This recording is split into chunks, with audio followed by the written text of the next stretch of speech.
Friday night, Peter was laying in bed. He didn't really have any plans this weekend, so he logged online and scrolled through some dating apps. He liked a few girls from his area. However, an hour had gone by. Peter was getting drowsy, and he hadn't gotten any replies.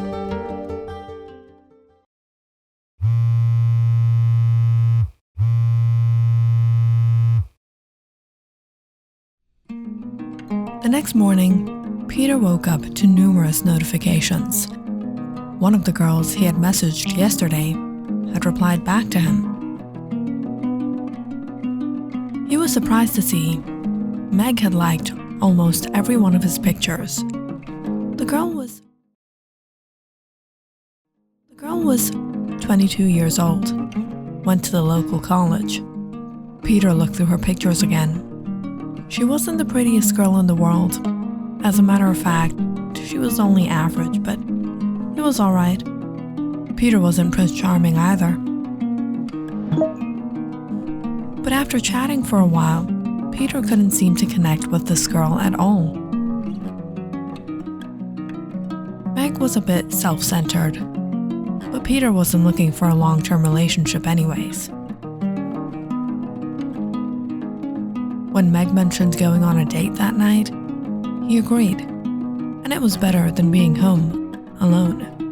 Meg gave the idea of going to a new restaurant that had opened in town. Peter wasn't aware of it, but when he searched it up, he realized the place was quite expensive. The cheapest dish on the menu was $75. This girl must have been stinking rich. But Peter didn't have that kind of money to just throw out for a single night. He kindly refused, and they finally settled on an okay restaurant downtown.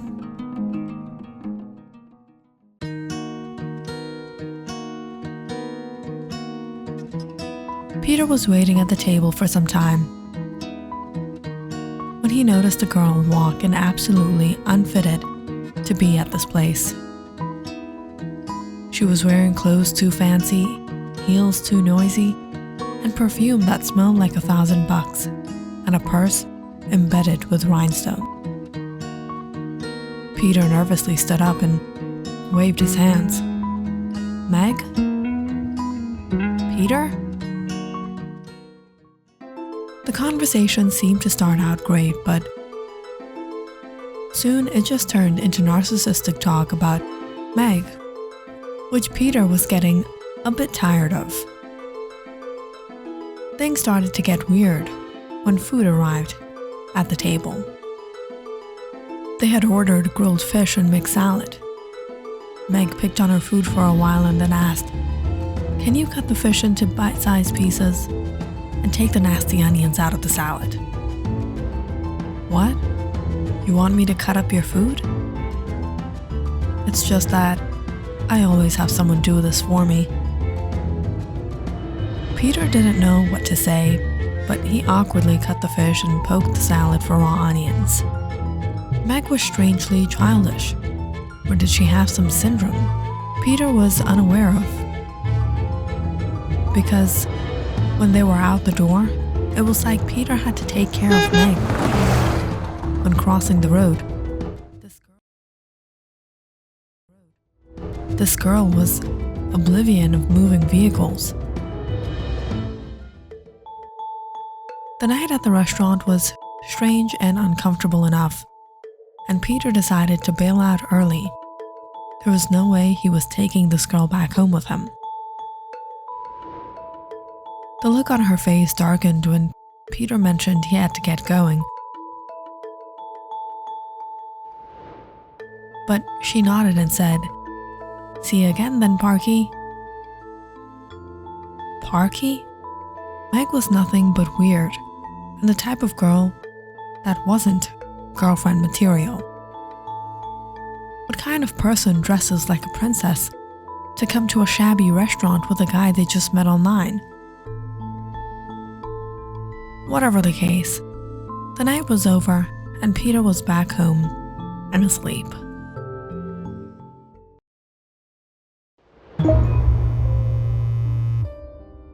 But it was in the middle of the night that he received a message from Meg. "Want to chat?" What was this girl doing up at 2 a.m.? Peter ignored it and went back to sleep. When he woke up in the morning, he was thundered to see 34 new messages and 20 calls.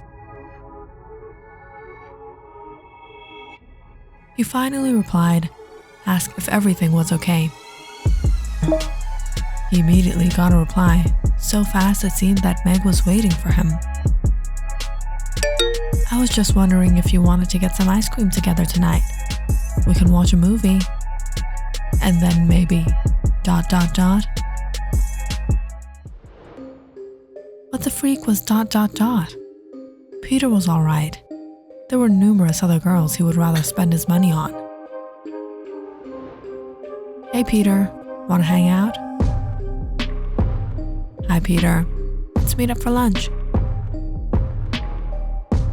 "Peter, I'm back in town. Let's go out sometime." "Sorry Meg, I just received a call from work. My boss fired this guy and I'll have to work a day extra this week." But that was a straight out lie. "Are you sure you're not lying to me? I know where you work." Peter started to feel a little uneasy. "What do you mean you know where I work?"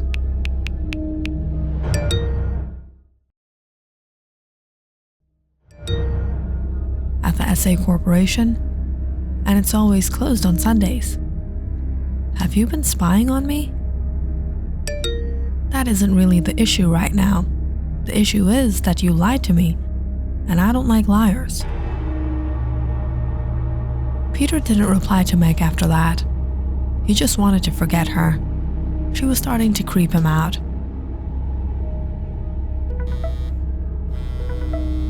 When she didn't stop calling and messaging him throughout the whole day, Peter had no choice but to block her. He had gotten relief from Meg's harassment, but stranger things began to occur. It was on Monday morning when Peter attended his usual session at the gym that at one point he realized his phone was missing. The gym was loaded with lots of people and it could have been anyone. Peter tried searching everywhere. He called his number from the reception. The call was answered for seconds and Peter could faintly hear a giggle. Peter pounded on the reception. That girl. Before she got his information, Peter had to inform his service provider about the lost phone. He went to bed, quite stressed that night.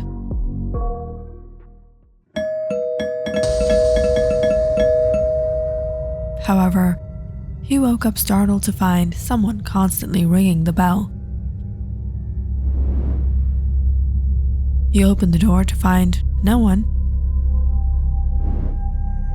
but a neatly wrapped gift box on his porch labeled to him.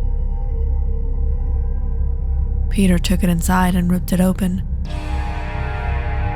He was shocked to discover his phone inside, with a note. "Sorry, I just needed to check up on you. I've seen all the girls you've been flirting with, and I didn't appreciate that you turned out to be a player. I know you might be angry, and it's okay if you don't want to talk for some time, but you won't like it if I find you cheating." Cheating? What? This could have been none other than the crazy chick. But how and when did she steal his phone? How did she figure his password? The next day, Peter woke up to graffiti sprayed on graffiti sprayed on his car. But the worst of all incidents was when he received a message from an unknown number. "There's no place you can hide. I'll come and find you."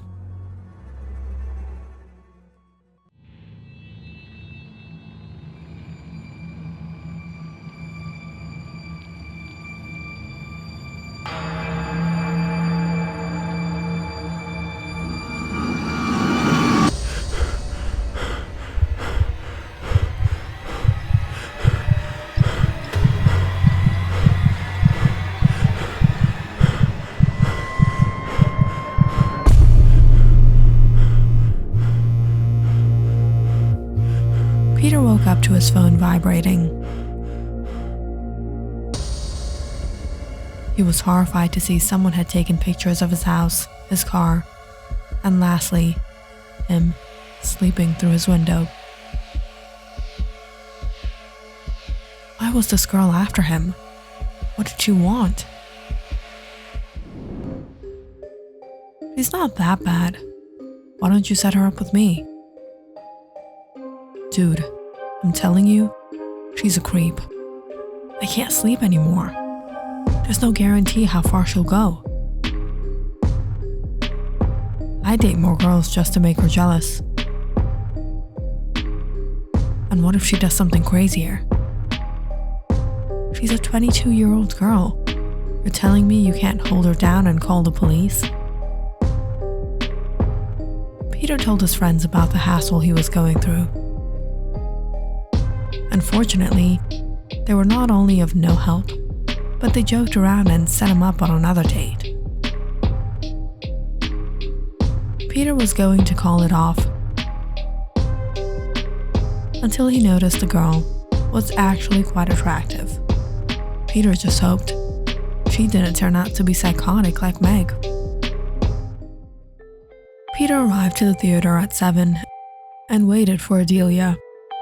Just minutes before the movie was to begin, he finally got a text from her. "Peter, sorry I'm late. I couldn't find a parking spot. I had to park quite far from the theater, and it's a bit late. Would you mind walking me there?" "Sure, where are you? I'll be right there."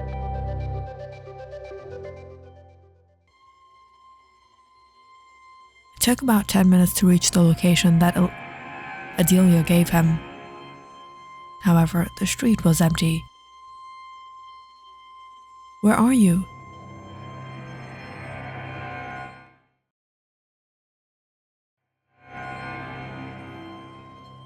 Peter started to feel something was up. "Behind you."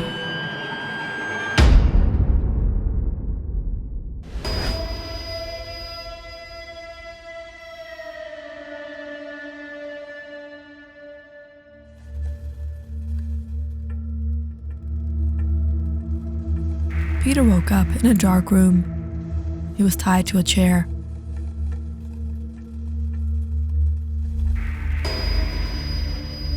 Through his blurry vision, he sensed someone walk up to him.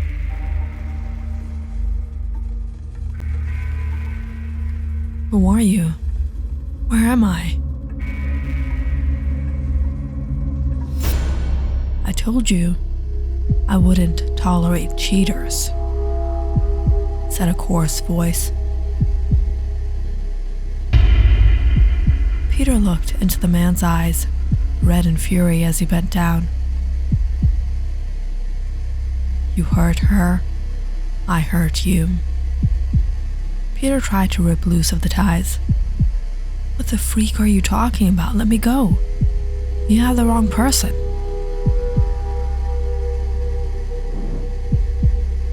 "Yes, you have the wrong person."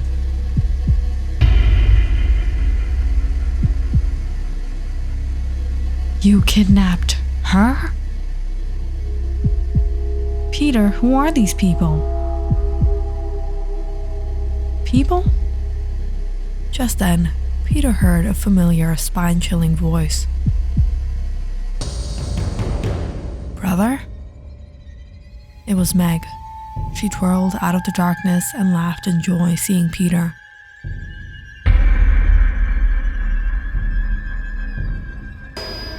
"You finally got me the toy I wanted."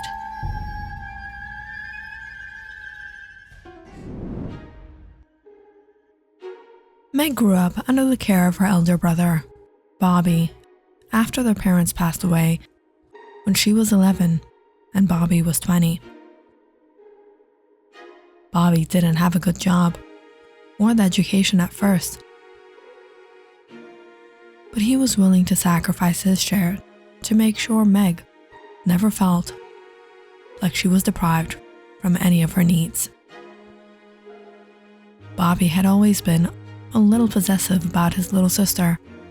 He wanted to give her a good life, and he couldn't bear that someone would hurt her while he was present. Over the years, their financial state got better, and so did Meg become overly spoiled. However, no one could really deny the unbreakable bond the siblings had. It was like they could do anything for each other. Anything. A big brother, most caring to her, like no other.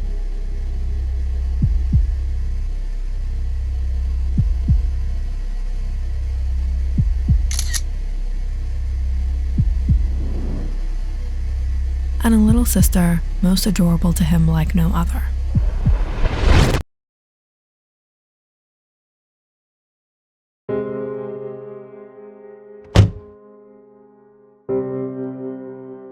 "What happened to you, man?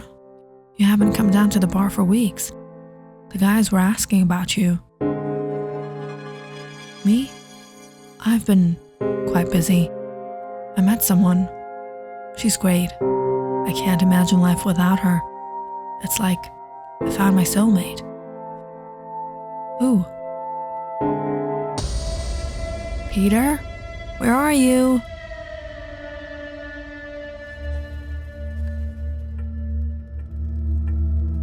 If you enjoyed this story, please like and subscribe to my channel and share this video with your friends and family.